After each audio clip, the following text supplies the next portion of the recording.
नमस्कार, शीतल की कहानियों में आप सबका स्वागत है। आज की कहानी है अम्मा का प्यार। सुबह के 10 बजे थे। 70 वर्षीय विमला जी तो रोटियां और चाय लेकर अभी बैठी ही थी कि पड़ोसन आ गई। कैसी तबीयत है विमला बहन?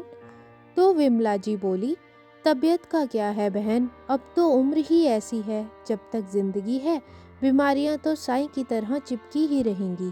तो विमला शहर में अपने बेटे और बहू के पास क्यों नहीं चली जाती? भरा पूरा परिवार छोड़कर यहाँ अकेले रहने में क्या मजा है? तेरा बेटा तो अफसर है, खूब ठाट से रखेगा तुझे। अरे बहन, गांव में मुझे कोई कष्ट थोड़ी है। सुबह सुबह 4 रोटियां सेक कर रख देती हूँ, सारा दिन आराम से कट जाता है। कोई सर दर्द नहीं, कोई परेशानी नहीं। बस एक ही उलझन है कि बैठे बैठे यह पहाड़ सा दिन कटने को नहीं आता। बैठे बैठे थक जाती हूँ तो लेट जाती हूँ। दिन भर यही सब चलता रहता है। फिर पड़ोसन सहानुभूति जताते हुए विमला जी के साथ खाट पर बैठ गई और बोली, हाँ विमला, जीवन की सबसे बड़ी उलझन तो यही है। जवानी में इंसान के पास काम इतना होता है कि वक्त नहीं मिलता, और बुढ़ापे में काम कुछ नहीं होता, वक्त ही वक्त रह जाता है। बेटा बहू अपनी दुनिया में रम जाते हैं और बूढ़े माँ बाप बैठकर बस मौत का इंतज़ार किया करते हैं। और उनमें से अगर एक भगवान को प्यारा हो जाए तो दूसरे का जीवन तो नर्क समान हो जाता है। अब देख, जब से मोहन भाई साहब गुजरे हैं, तेरे चेहरे की हंसी कहीं गायब हो गई है। ज़्यादा नहीं तो कुछ दिन के लिए ही बेटे के घर घूम आओ, तेरा मन बदल जाएगा। हाँ बहन, सोच तो मैं भी यही रही हूँ। कल अमन का फ़ोन आया था, बता रहा था कि अगले हफ्ते आएगा। जब आएगा तो उसे कहूँगी कि मुझे अपने साथ ही ले चल। अमन अपनी माँ विमला जी से मिलने 4 दिनों बाद ही आ गया। बेटे को देखते ही बूढ़ी माँ की बाँछें खिल उठी। अम्मा झट से अपने बेटे के लिए खाना बनाने लगी। बेटे की आने की खुशी इतनी थी कि अम्मा बीमारी कमज़ोरी सब भूल गई और अमन की मनपसंद पूरी भाजी बनाने लगी। लेकिन जब अम्मा भाजी बनाने लगी तो आंखें कमज़ोर होने के कारण मालूम ही ना पड़ा कि कितना पानी डाल दिया। पूरियां बनाई तो कहीं से मोटी कहीं से पतली। कांपते हाथों से जैसे ही तेल में तलने लगी, तेल की छींटें हाथों पर आ गिरी और छाले पड़ गए। थोड़ा ठंडा पानी डालकर अमन ने माँ के हाथों को कुछ आराम दिया तो अम्मा अपराध भाव से बोली, क्या करूं बेटा, बुढ़ापे में हाथ पांव तो ठीक से काम नहीं कर पाते। अब तो आंखें भी धीरे धीरे जवाब देने लगी हैं। अपने लिए तो जैसे तैसे 2 रोटी बनाकर गुजारा कर लेती हूँ, पर तेरे खाने लायक खाना तो मैं बना ही ना सकी। तो अमन बोला, क्या अम्मा, अच्छा भला तो बनाया है। कितने समय बाद तुम्हारे हाथ से पूरी भाजी खाई है, मज़ा ही आ गया। अम्मा का दिल रखने के लिए अमन ने कहा और आधा अधूरा पेट भर के उठ गया। फिर मन ही मन उसने तय कर लिया कि अब वो अपनी अम्मा को इस हालत में अकेले नहीं छोड़ सकता। ऐसा सोचते हुए उसने अम्मा को अपने साथ चलने को कहा तो अम्मा उसे मना न कर पाई और दूसरे ही दिन गांव वालों को अलविदा कहते हुए विमला जी बड़े शौक से अपने बेटे के साथ शहर चली गई। बेटा बहू और पोता पोती के साथ बुढ़ापा सुख से कटेगा, यह सोचकर विमला जी स्वयं को भाग्यशाली महसूस कर रही थी। लेकिन जैसे ही विमला जी बेटे के घर पहुंची, उन्हें इस बात का जल्दी ही एहसास हो गया कि उन्होंने शहर आकर बहुत बड़ी गलती कर दी है। उन्हें देखते ही उनकी बहू स्वाति का तो मुंह ही उतर गया। बड़े ही अनमने ढंग से उसने उनके पांव छुए। पोता पोती से मिलने का जोश वहीं खत्म हो गया जब दोनों ने आकर नमस्ते की औपचारिकता पूरी की और बिना कोई बात किए तुरंत खिसक गए। अपने बेटे के घर में ऐसा रूखा स्वागत पाकर विमला जी हक्की बक्की खड़ी रह गई।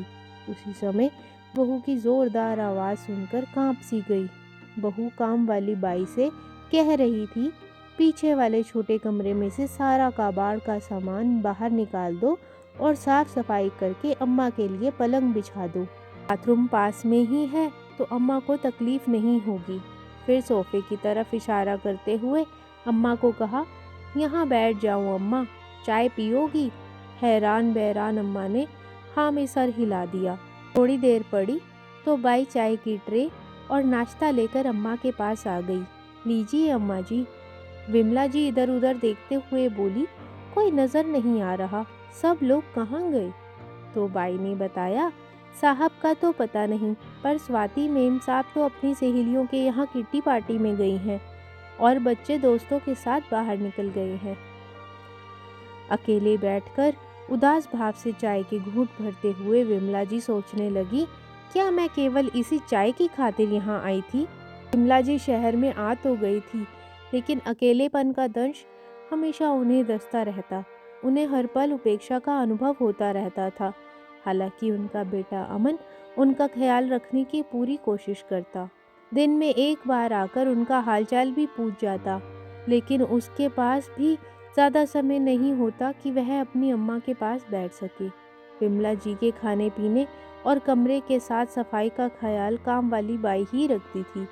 पोता पोती को तो उनसे कोई मतलब ही नहीं था, और अगर अमन अपनी पत्नी स्वाति को अम्मा का ख्याल रखने को कहता तो वह उल्टा उस पर ही भड़क पड़ती।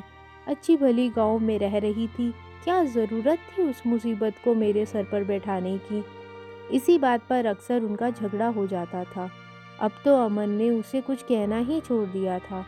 ले देकर पूरे घर में काम वाली बाई शीला ही थी, जो विमला जी के साथ थोड़ा हंस बोल लेती थी। वह एक दयालु महिला थी, जो अम्मा जी के अकेलेपन को भली भांति समझती थी। उसके पति की भी मृत्यु हो चुकी थी और अपने बच्चों का पेट पालने के लिए वह यहाँ नौकरी कर रही थी। काम करते हुए कभी अपना हालचाल बांट लेती थी, तो कभी अम्मा जी का हालचाल सुन लेती थी। उसके साथ अम्मा जी का भी दिल लगा रहता था, लेकिन स्वाति को उनकी यह बात भी पसंद नहीं थी। अक्सर नाक भौं सिकोड़ती हुई ऊंची आवाज़ में उन्हें सुनाती, जैसा स्टैंडर्ड है वैसे ही लोगों के साथ ही तो बातें करेंगी। बातें करने के लिए अब काम वाली बाई ही मिली थी ना इन्हें। न जाने कहाँ से लाकर इस गवार को यहाँ बिठा दिया है। बहू की यह बातें अम्मा के दिल में तीर सी चुभती, लेकिन फिर भी अपमान के कड़वे घूंट को चुप करके पी जाती, किसी से कुछ न कहती। एक दिन जब शीला काम पर नहीं आई तो अम्मा बेचैन हो उठी। आखिर उसके अलावा और कौन था उसके पास हंसने बतियाने वाला? वह दिन अम्मा ने बड़ी मुश्किल से गुजारा। अगले दिन शीला काम पर आई तो अम्मा ने न आने का कारण पूछा। अम्मा के पूछते ही उसकी आंखों से आंसू छलकने लगे और रोते हुए बोली, कल मेरे बच्चे को गंभीर चोट आ गई तो अस्पताल में दाखिल करवाया था। डॉक्टर ने बहुत खर्चा बता दिया। इतना तो मेरे पास है भी नहीं, समझ नहीं आता क्या करूं। उसकी बात सुनकर अम्मा को उस पर दया आ गई। अगले दिन सुबह जब उनका बेटा अमन ऑफिस जाने से पहले उनसे मिलने आया तो अम्मा ने बाई की मदद करने के लिए उससे कुछ पैसे मांगे। तो अमन बोला, अम्मा मुझे ऑफिस के लिए देर हो रही है, मैं स्वाति से कह देता हूँ, वह आपको पैसे दे देगी। इतना कहकर अमन चला गया। अभी थोड़ी देर ही हुई थी कि उनकी बहू स्वाति पैर पटकते हुए कमरे में आ गई। क्यों अम्मा, हमने कौन सी कमी छोड़ दी थी जो आपको पैसों की ज़रूरत आन पड़ी? लेकिन जैसे ही अम्मा जी ने काम वाली बाई की बात बताई तो स्वाति भड़क उठी। हाँ हाँ, बड़ी जायदाद छोड़कर गए हैं ना बाबूजी हम लोगों के लिए, जो अब काम वाली बाई पर लुटाने की बाकी रह गए। और वैसे भी काम वाली बाई हर महीने अपने तनख्वाह लेती है, उससे ज़्यादा मैं किसी को 1 रुपया भी फालतू नहीं देने दूंगी। और अम्मा, आप कान खोलकर सुन लीजिए, अपने काम से मतलब रखा कीजिए, नहीं तो अच्छा नहीं होगा। इस बात पर स्वाति ने अपनी बाई शीला को भी खूब फटकार लगाई। बहू का यह रूप देखकर अम्मा तो जैसे पत्थर की तरह जड़ होकर अपनी कुर्सी पर बैठी रही। अम्मा जब से आई थी तब से स्वाति की आंखों में खटक रही थी। अक्सर वह अपने पति से भी कहती थी कि अम्मा को यहाँ पर अच्छा नहीं लगता, यही ठीक होगा कि आप उन्हें वापस गांव छोड़ दो, ताकि वह वहाँ अपने हम उम्र लोगों के साथ समय बिता सके। लेकिन अमन अपनी माँ को छोड़ना नहीं चाहता था। एक दिन जब अमन अपने ऑफिस से घर लौटा तो स्वाति को नोटों की गट्टियाँ देते हुए बोला, स्वाति यह संभाल कर रख लो, पूरे 2 लाख हैं। स्वाति ने अपनी अलमारी में वह पैसे रखे और अलमारी को बिना ताला लगाए चली गई। अगले ही दिन घर में जैसे हंगामा सा हो गया। जब अमन ने अपनी पत्नी से पैसे मांगे तो स्वाति बोली, मैंने तो पैसे अलमारी में ही रखे थे, लेकिन अब मुझे वह पैसे नहीं मिल रहे। फिर अमन बोला, अरे तुमने कहीं और रखे होंगे, ज़रा ध्यान से देखो, आखिर पैसे गए तो गए कहाँ। तो स्वाति ने तिरछी नज़र से अम्मा की ओर देखते हुए कहा, बच्चे तो पैसे उठाने से रहे, अब हम दोनों के अलावा एक ही जन बचता है इस घर में जो पैसे उठा सकता है। और वैसे भी कुछ दिनों पहले तुम्हारी अम्मा शीला को देने के लिए तुमसे पैसे मांग भी रही थी ना। मुझे लगता है कि स्वाति की यह बातें सुनकर अमन को बहुत गुस्सा आ गया और चिल्लाते हुए बोला, स्वाति तुम अपनी हद पार कर रही हो। तुम मेरी माँ के बारे में ऐसा सोच भी कैसे सकती हो। माँ भला अपने ही घर में पैसों की चोरी क्यों करने लगी, और वैसे भी मेरा सब कुछ उनका ही है। अमन बहुत परेशान था कि आखिर पैसे गायब कहाँ हो सकते हैं। उन दोनों ने पूरा घर छान मारा लेकिन पैसे कहीं नहीं मिले। तभी स्वाति बोली, अमन एक बार मेरी बात मानो और अपनी माँ के कमरे की तलाशी लो। मुझे तो लगता है कि पैसे वहीं से मिलेंगे। अगर तुम तलाशी नहीं लेते तो मैं लूँगी, लेकिन चोर बचकर नहीं जाएगा। इतना कहते हुए स्वाति अम्मा जी के कमरे में घुस गई और अम्मा बोली, बहू यह तुम क्या कर रही हो, मेरा यह सारा सामान यहाँ वहाँ क्यों फेंक रही हो। तो स्वाति ने कहा, अम्मा जी आज तो दूध का दूध और पानी का पानी हो जाने दो। ऐसा कहते हुए स्वाति ने अम्मा का संदूक खोला और सारे कपड़े ज़मीन पर फेंक दिए। उसी समय नोटों की 2 गठियाँ भी निकल आई। यह देखते ही अमन चौंका और बौखलाते हुए बोला, माँ मैं सपने में भी नहीं सोच सकता कि तुम यह हरकत करोगी। अगर पैसों की इतनी ही ज़रूरत थी तो मुझे बोल दिया होता। फिर स्वाति बोली, ये क्या, यहाँ तो केवल 1 लाख पड़े हैं। मुझे लगता है बाकी के 1 लाख काम वाली को दे चुकी है तुम्हारी माँ। तभी शीला बोली, नहीं मेम साहब, हम गरीब ज़रूर हैं लेकिन चोर नहीं। उसके लाख कहने पर भी स्वाति नहीं मानी और उसे काम से निकाल दिया। अमन अपनी नज़रें झुकाए ऑफिस के लिए निकल गया और बूढ़ी अम्मा मन ही मन रोती रही। खुद से आंख मिलाने में भी उसे शर्म आ रही थी और फिर सोचने लगी, इतना बड़ा कलंक आज बहू ने मेरे माथे पर लगा दिया, और मेरा वह बेटा जिसे पाल पोस कर बड़ा करने में मैंने अपनी सारी ज़िंदगी लगा दी, उस बेटे ने मुझ पर लगा चोरी का इल्ज़ाम भी चुपचाप स्वीकार कर लिया। बूढ़ी माँ की आत्मा चीख उठी थी, दिल में तूफान उठ रहा था, लेकिन ऊपर से वह बिल्कुल चुप थी। कभी कभी अमन के भी दिमाग में आता कि उसकी माँ ऐसा नहीं कर सकती। वह अपनी पत्नी को भी यह बात समझाना चाहता था। एक आध बार उसने स्वाति से दबी आवाज़ में इस बारे में बात भी की, लेकिन स्वाति कहाँ मानने वाली थी। फिर एक दिन स्वाति ने कहा, अमन बुरा ना मानो तो एक बात कहूँ, अब मेरा तुम्हारी माँ के साथ गुजारा नहीं है। मैं तो कहती हूँ तुम उन्हें गांव वापस छोड़ आओ, ताकि वह भी खुश रहें और हम लोग भी। फिर अमन बोला, स्वाति तुम पागल हो गई हो क्या? गांव में मुझे सब बड़े अफसर के नाम से जानते हैं, और अगर मैं अपनी बूढ़ी माँ को ऐसी हालत में गांव में अकेले छोड़ आऊँगा तो मेरी कितनी बदनामी होगी। सब मुझ पर थू थू करेंगे, और वैसे भी माँ की जो हालत है उन्हें अकेला छोड़ना बिल्कुल भी ठीक नहीं होगा। फिर स्वाति ने कहा, तो ठीक है, गांव में नहीं छोड़ सकते तो अम्मा को वृद्धाश्रम छोड़ आओ, लेकिन मैं अब उनके साथ नहीं रह सकती। उनके साथ रहकर हमारे बच्चों पर क्या असर पड़ेगा। बस फिर क्या था, अगले दिन अमन अपनी माँ के कपड़े पैक करते हुए बोला, माँ मेरी एक वृद्धाश्रम में बात हो चुकी है, कल सुबह मैं आपको वृद्धाश्रम में छोड़ आऊँगा, आप अब वृद्धाश्रम में रहेंगी। अमन ने देखा तो अम्मा की आंखें रो रो कर लाल हो चुकी थी और केवल इतना ही बोलती जा रही थी, बेटा मुझे नहीं पता कि तेरे पैसे मेरे संदूक में कैसे आ गए। वृद्धाश्रम जाते समय पूरा रास्ता अम्मा बस यही बोलती रही कि बेटा मेरी कोई गलती नहीं है, मैं वृद्धाश्रम नहीं जाना चाहती, मैं घर के किसी कोने में ही पड़ी रहूँगी, किसी से कुछ नहीं कहूँगी। तेरे बाबूजी के जाने के बाद तू ही तो मेरा केवल एक सहारा है, अब तू भी मुझे ऐसे छोड़ देगा तो मैं कैसे जीऊँगी बेटा। अम्मा गिड़गिड़ाती रह गई, लेकिन अमन ने अपनी पत्नी की बातों में आकर माँ को वृद्धाश्रम में छोड़ दिया और वापस कभी पलट कर नहीं देखा। वापस आकर अमन अपना रोज़मर्रा की ज़िंदगी में व्यस्त हो गया और अम्मा को वृद्धाश्रम भेजकर स्वाति के कलेजे को भी ठंडक पहुंच गई। आज अम्मा को वृद्धाश्रम पहुंचे पूरे 2 महीने हो चुके थे। इस दौरान अम्मा ने अमन से फ़ोन पर बात करने की 2 बार कोशिश की, परंतु दोनों बार ही स्वाति ने फ़ोन उठाया और यह कहकर फ़ोन काट दिया कि किसी काम से बाहर गया है। आज ऑफिस जाने को अमन तैयार ही हुआ था कि तभी उसके पास फ़ोन आया। मिस्टर अमन, आपकी माताजी की मृत्यु हो चुकी है। माँ की मृत्यु की खबर सुनकर अमन स्तब्ध रह गया और तुरंत वृद्धाश्रम के लिए निकल पड़ा। जैसे ही अमन अपनी पत्नी के साथ वृद्धाश्रम पहुंचा तो अम्मा के मृत शरीर को ज़मीन पर लिटाया जा रहा था, लेकिन अमन ने देखा कि मृत शरीर होते हुए भी उसकी माँ दोनों हाथों से एक तस्वीर को अपने सीने से चिपकाए हुए थी और माँ की दोनों बाजुएं ऐसे ही अकड़ चुकी थी।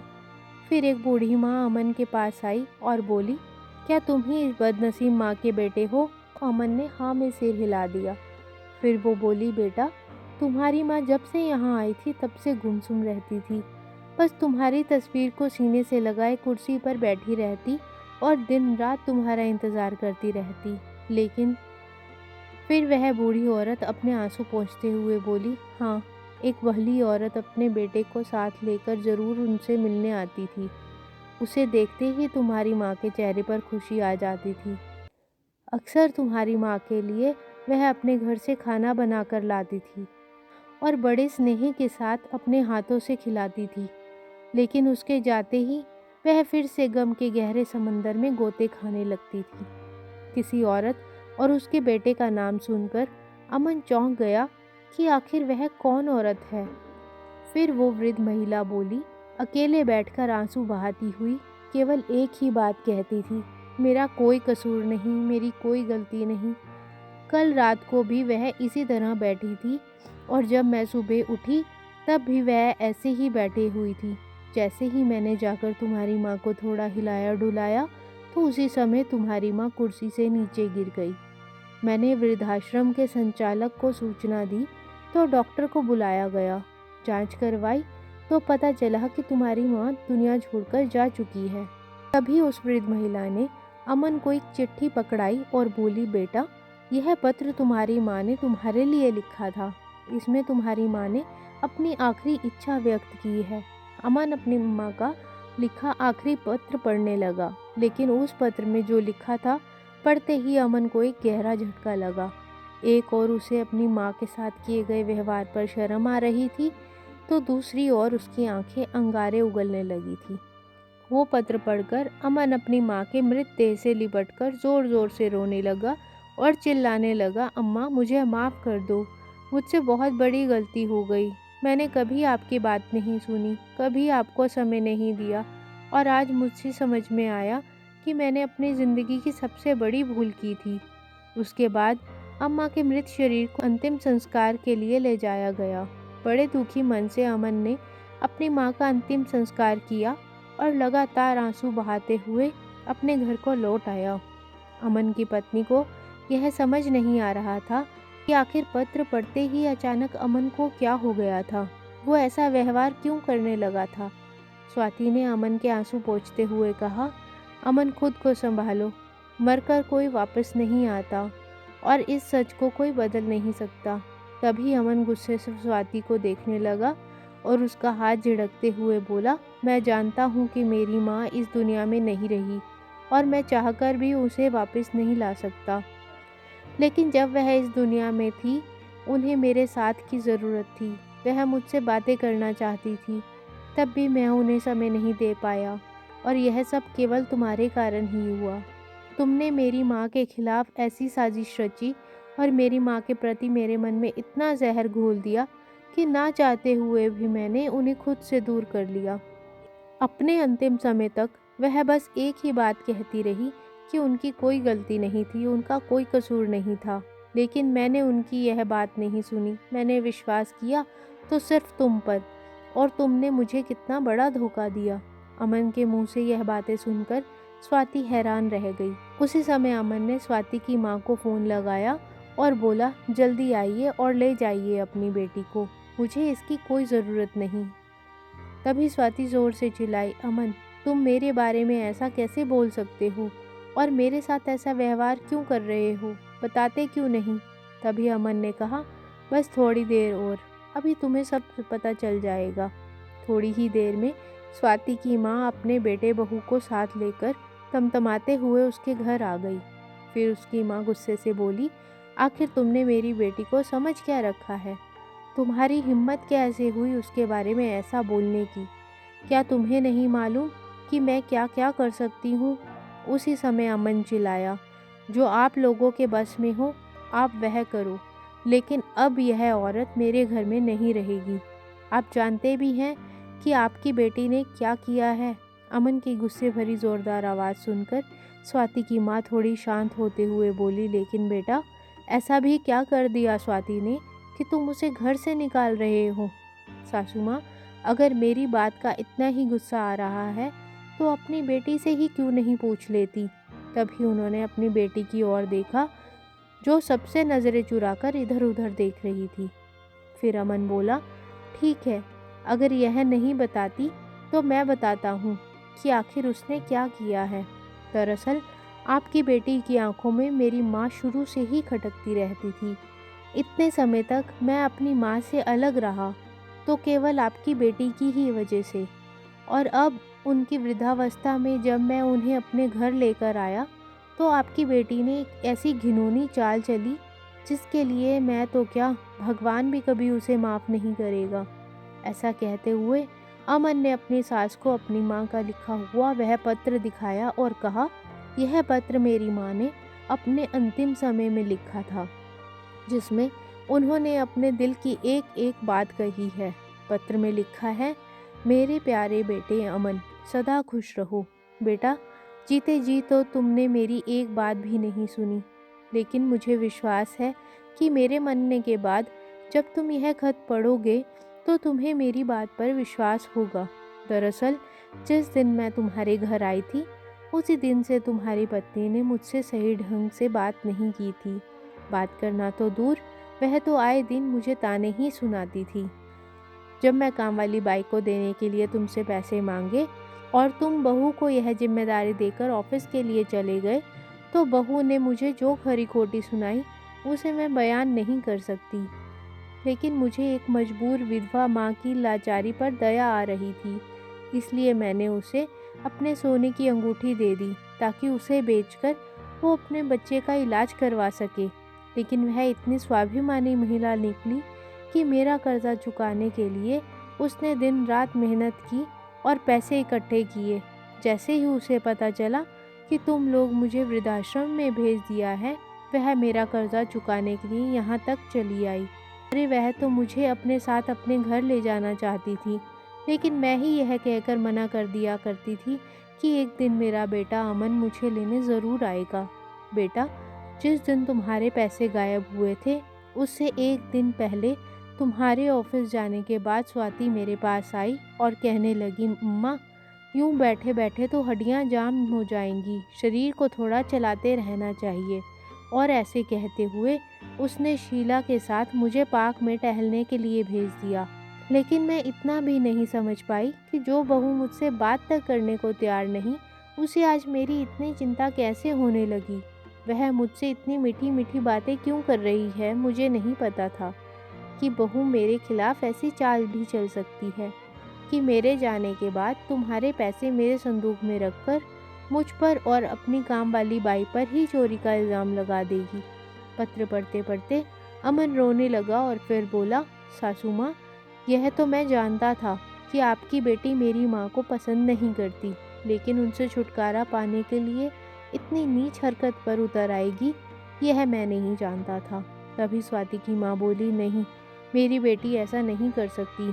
तो अमन ने कहा, सासू माँ, यह बात बिल्कुल सच है और यह उस दिन की बात है जब आपने अपनी बेटी को सोने की चेन दी थी। सोने की चेन का नाम सुनते ही स्वाति की माँ बोली, नहीं बेटा, मैंने तो स्वाति को कोई सोने की चेन नहीं दी। फिर अमन ने कहा, अच्छा, पूछिए अपनी बेटी से, उसने तो मुझे अपनी नई सोने की चेन दिखाते हुए यही कहा था कि यह मेरी माँ ने दिए है। इतनी बात सुनते ही स्वाति के पसीने छूटने लगे। फिर अमन ने कहा, सच सच बताओ स्वाति, यह चैन तुमने उसी 1 लाख रुपए से खरीदी थी ना जो गायब हुए थे। यह सुनकर स्वाति के भाई भाभी भी हैरान रह गए और उसे देखने लगे। सबकी नज़रें स्वाति पर थी, लेकिन स्वाति नज़रें झुकाए चुपचाप खड़ी रही। फिर स्वाति की माँ आगे बढ़ी और गुस्से में उसके मुंह पर 2 झनाटेदार तमाचे दे मारे। फिर अमन ने कहा, मैं ही बेवकूफ़ था जो अपनी माँ की एक बात नहीं सुनी। मैं तो तुम्हारे प्यार में इतना अंधा हो चुका था कि मुझे और कुछ दिखाई नहीं दे रहा था। इतना भी नहीं सोच पाया कि अम्मा के 2 संदूक थे और तुम्हें कैसे पता चला कि उन्होंने किस संदूक में और कहाँ पैसे छुपाए हैं। जो संदूक खोलते ही तुमने पैसे निकाल दिए। फिर अमन ने पत्र पढ़ते हुए कहा कि मेरी माँ ने अपनी आखिरी इच्छा लिखते हुए कहा है कि उनका गांव वाला मकान काम वाली बाई शीला के नाम पर कर दिया जाए, ताकि अंतिम समय में जो उसने मेरी माँ की सेवा की है मैं उसका कर्जा चुका सकूं। और अंत में उन्होंने लिखा है कि इस पत्र को लिखने का उनका उद्देश्य किसी को गुनहगार साबित करना नहीं था, बल्कि खुद को बेगुनाह साबित करना था। और वह चाहती है कि मैं अपने परिवार के साथ खुशी खुशी अपना जीवन बिताऊं, तभी उनकी आत्मा को शांति मिलेगी। यह सब पढ़ते पढ़ते अमन फूट फूट कर रोने लगा और यह कहते हुए ज़मीन पर बैठ गया कि अगर मैंने अपनी माँ को ना छोड़ा होता तो आज वह मेरे सामने सही सलामत होती। काश मैंने एक बार उनकी बात पर भरोसा किया होता। उसे ऐसे रोता देखकर स्वाति की माँ की आंखें भी आंसुओं से भर आई और बोली, इसी बेटी से तो अच्छा था मेरी कोई बेटी ही ना होती। तभी उसका भाई गुस्से से बोला, ऐसी घटिया हरकत करने से पहले तूने एक बार भी नहीं सोचा कि अगर मैं और तेरी भाभी माँ के साथ यह सब करें तो तुझे कैसा लगेगा। एक और तेरी सास थी जिसने एक गरीब की मदद करने के लिए अपने सोने की अंगूठी दे दी, वहीं दूसरी ओर तुम जिसने एक सोने की चेन खरीदने के लिए अपनी सास से छुटकारा पाने के लिए ऐसी घटिया हरकत की। फिर अमन को हौसला देते हुए उसकी सास बोली, बेटा मैं समझ सकती हूँ तुम पर क्या गुजर रही होगी और जो तुम्हारी माँ के साथ बीता है वह सब भुलाना तुम्हारे लिए बिल्कुल भी आसान नहीं है। लेकिन मैं तुमसे प्रार्थना करती हूँ कि मेरी बेटी को एक मौका और दो। तुम्हारी माँ की भी तो यही इच्छा थी कि तुम अपनी पत्नी और अपने बच्चों के साथ खुश रहो। आज स्वाति को पछतावा हो रहा है कि आखिर क्यों उसने खुद से अपनी गृहस्थी में आग लगा दी, क्यों उसने अपनी सास के साथ इतना गलत व्यवहार किया जिसके कारण उन्होंने इतना दुख सहा। अंतिम समय में अम्मा की सेवा करके शीला ने उन पर जो उपकार किया था उसे मानते हुए अमन ने माँ का गांव वाला मकान शीला के नाम पर कर दिया। अपनी माँ की आखिरी इच्छा पूरी करने के लिए अमन ने स्वाति को घर में रख तो लिया, लेकिन कभी उसे माफ़ न कर पाया। स्वाति पूरी कोशिश कर रही थी कि अमन के दिल में वापस अपनी जगह बना ले, लेकिन शायद अब यह संभव नहीं था। आज की कहानी आपको कैसी लगी कमेंट करके ज़रूर बताइएगा। वीडियो को लाइक, शेयर और चैनल को सब्सक्राइब करना मत भूलिएगा। धन्यवाद।